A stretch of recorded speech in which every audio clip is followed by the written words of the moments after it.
Viktor Frankl's world-renowned manuscript, Man's Search for Meaning, has sold more than 10 million copies worldwide and been translated into at least 24 languages. The Library of Congress calls it one of the 10 most influential books in America.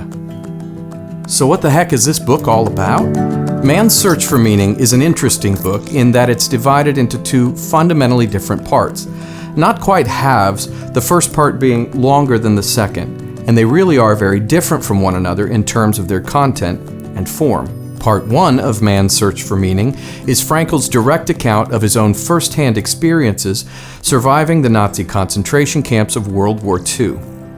In this particular edition, Part 1 is 84 pages long, 8 pages of which are black and white photos of Viktor Frankl through the years. Personally, I thought the picture pages were a nice touch, and I'm grateful they were included. Frankl's accounts in Part 1 are at times explicit, but never really grotesque. I always feel like he keeps me at a minimum safe distance by allowing me to see into his experience through the buffer of his own curiosity. Rather than raging through this difficult material, he seems to instead somehow walk us through like a gracious host, taking care to stop and look at the beauty just as honestly as he looks toward the horror. And even then, his juxtapositions, I feel, are really relevant for the present day. I feel like he always wants the reader to be able to apply what he's conveying, not like he's just dumping a bad experience on me and then leaving me to sort it out. Incidentally, some have actually criticized Frankl for his chosen tone in the book, with some even going as far as to say that he is being grotesque by remaining too distant from the full reality of the camps. But as a storyteller and a survivor of my own trauma, I felt like his approach was appropriate and will likely allow a larger audience to find his work approachable and therefore useful. Now, Part 2 is only 34 pages, and in my opinion is a total direction shift, as Frankl turns his attention away from his direct experiences in the concentration camps and more toward promoting a psychotherapeutic method he developed and refined both before and through his internment experience. He called his approach logotherapy, which translates loosely into meaning or purpose-oriented therapy.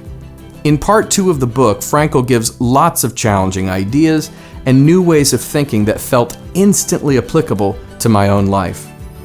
While Part 2 is less than half as long as Part 1, I actually found it to be more densely loaded with useful and applicable ideas and concepts. So it's shorter, but it still feels really rich.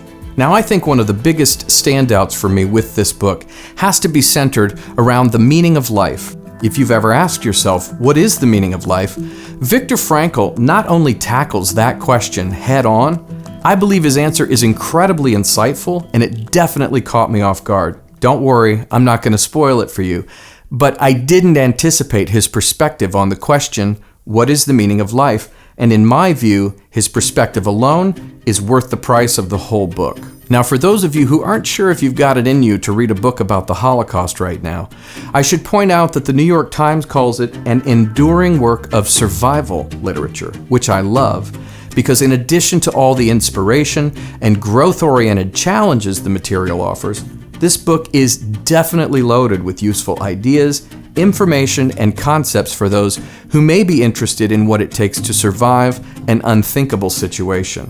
Now, I particularly love this edition of Frankl's book for a couple of key reasons. For starters, this edition includes an additional 51 pages of material, including Frankl's The Case for Tragic Optimism, an afterword, and a short section of selected letters, speeches, and essays. Now, beyond all of that, I really love the way this book feels in my hands. Sometimes it comes with a dust cover. I jettisoned mine immediately because I just love the texture of this cover, the indented letters, the silver leaf, even the stitching inside. You can probably see I've spent a lot of time in this book. I've done a lot of notes and marginalia and highlights, and I keep coming back to it a lot, and no matter how many times I crack this book open, it still really holds together well because of that stitching. So it's a very good quality. Really, everything about this edition of the book feels right to me. So if you're looking for a book that delivers either for yourself or as a great gift, I've given away a number of copies of this edition myself. I really can't recommend enough Viktor Frankl's Man's Search for Meaning. It's his masterpiece manuscript, and I really love this edition of the work. Now, if you're interested in purchasing this book, I've placed a link to this edition in the video's description, so check that out so you can be sure to get the one I'm talking about. If you found this review to be at all helpful, please support me by smashing the like, subscribe, and bell buttons so you'll get alerted the next time I do a resource review. Until I see you again, remember, be safe, stay curious, give grace, make love, and be truly alive.